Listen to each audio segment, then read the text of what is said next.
Hello everyone and welcome to my channel. So today's video is going to be a book review, and today the book that I'm going to be reviewing is White Rage: The Unspoken Truth of Our Racial Divide, and this book was written by Carol Anderson. For those of you that don't know, Carol Anderson is a professor of African American Studies at Emory University, and she actually has authored several books. This isn't the first book that I've read by her. I also have read We Are Not Yet Equal, and I'm going to compare the two because there's a lot of overlap between them. She's also written One Person, No Vote, which is on my list of books to read at some point, definitely before November. So that's going to be an especially important book to read this year because it's an election year. So let's get into the review of this particular book, White Rage. So first of all, I'll begin by saying that I give this book a 5 out of 5 stars, and it is highly recommended reading for everybody. This book is part of the Blackout Buddy Read for this month, June 2020. But even if you don't get around to reading it this month, or perhaps you're watching this video further into the future, I still highly recommend that you read this book. It's very important reading for everyone. So she begins this book by talking about or defining what white rage is. So this is how she defines it, and I'll use the exact words from the book here. She says that white rage is not about visible violence, but rather it works its way through the courts, the legislatures, and a range of government bureaucracies. It wreaks havoc subtly, almost imperceptibly, too imperceptibly certainly for a nation consistently drawn to the spectacular, to what it can see. It's not the Klan. White rage doesn't have to wear sheets, burn crosses, or take to the streets. Working the halls of power, it can achieve its ends far more effectively, far more destructively. I think that it's a good thing that she started the book off by defining what white rage is, because for a lot of the people that argue that racism doesn't exist today, that's their definition of racism. The very overt acts of violence that was what racism used to be. And what she's saying is that the racism of today isn't like that. So it's very different. It works through the courts and the legislature and the government. She also mentions early on in the book that the trigger for white rage is Black advancement. So another thing that I'd like to say directly from the book here is the trigger for white rage inevitably is Black advancement. It is not the mere presence of Black people that is the problem.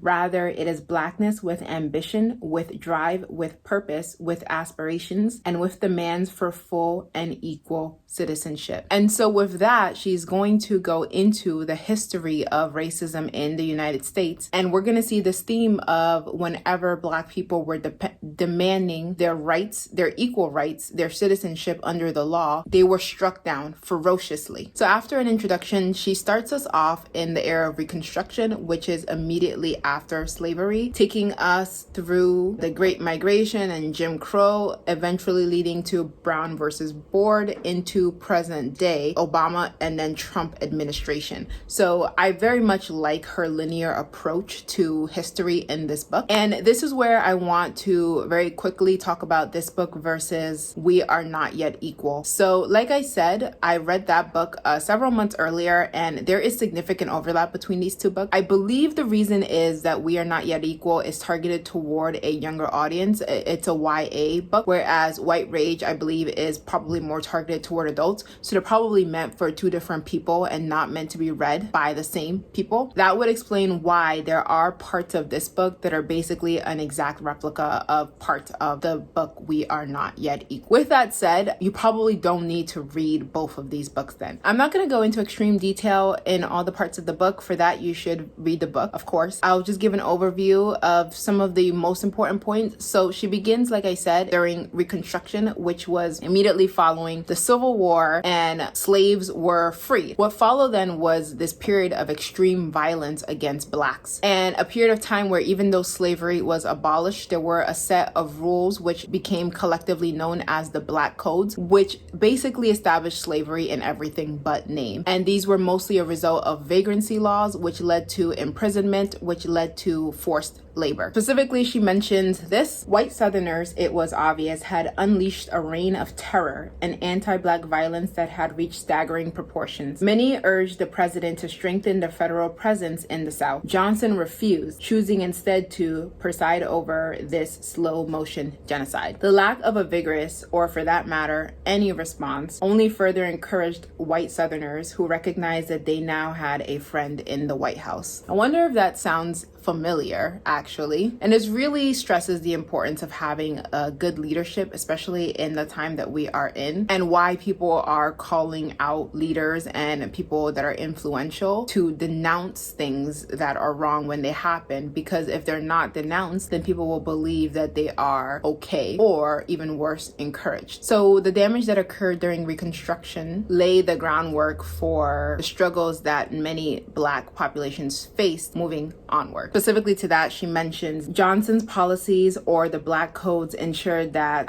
or they did not ensure that African Americans would not be a burden upon society. If anything, they guaranteed the opposite. Blacks were denied access to land, banned from hunting and fishing, and forbidden to work independently using skills honed and developed while enslaved, such as blacksmithing. Under such conditions, self-sufficiency could never have been achieved. But he mentions that Negroes, he insisted, should have the wherewithal to fend for themselves. So you can see this contrast here where we're setting people up for failure, but then insisting that they should be able to fend for themselves. This leads straight into her case for the failure of the courts to support Black during this period of time. The Supreme Court basically undermined the rights that Blacks were trying to achieve in a series of rulings. And she says that the Supreme Court thus identified states as the ultimate defenders of rights, although Southern states had repeatedly proven themselves the ultimate violators of those rights. She also touches on the Great Migration, where waves of Blacks were leaving the Southern states to move into the Northern states. She details how Southern states went through such great lengths to keep Blacks in their states because they depended on the labor of those Blacks, to the point where they couldn't even imagine why Black people would want to leave Southern states. After that begins a case on education. So to begin with, the state of education for Blacks in America was dismal. So she says, African Americans had to contend with overcrowded classrooms, decrepit school buildings, inadequate numbers of textbooks, schools lacking libraries, cafeterias, gymnasiums, and double and triple sessions where 83% of all Black elementary school students attended class for only half the day during the 1947 to 48 school year. Eventually, the result of such widespread disparities in funding was that the U.S. educational system, despite the demands of parents and students craving high-quality schools, had deliberately produced a sprawling, uneducated population that would bedevil the nation well into the 21st century. And as a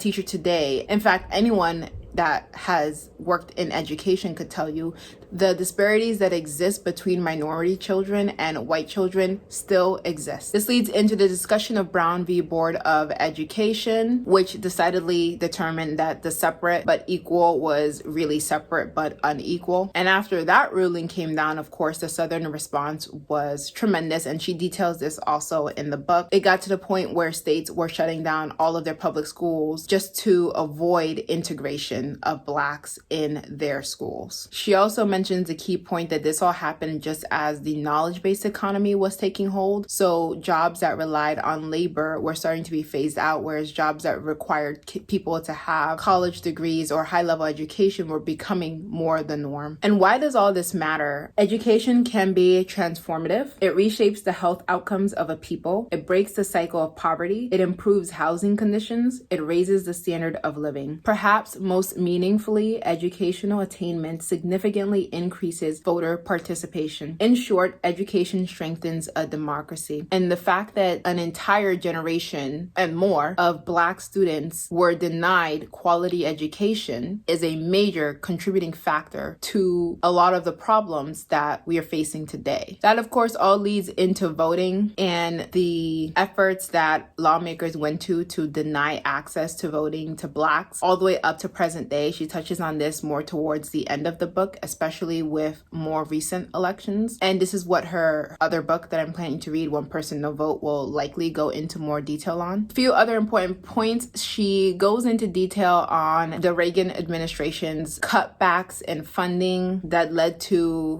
really a decrease in advancement for Blacks. Here's something she says on that. In virtually every area of life that counts, wrote David Swinton, future president of the United Negro College Fund, Black people made strong progress in the 1960s, peaked in the 70s, and have been sliding back ever since. The Reagan administration's deplorable policies and efforts to turn back the clock ensured it. Indeed, by 1990, Blacks in the bottom 20% were poorer in relation to whites than at any time since the 1950s. And I urge you to read the book for more detail on that, because this eventually leads into the crack epidemic in Black communities, which devastated entire communities and then of course led to the mass incarceration problem that we have to this day. The importance of which is that many of the Blacks that suffered, and I will say Black and Hispanics that suffered the mass incarceration or continue to suffer from mass incarceration, is that those felony convictions lead to consequences that deny them rights as citizens.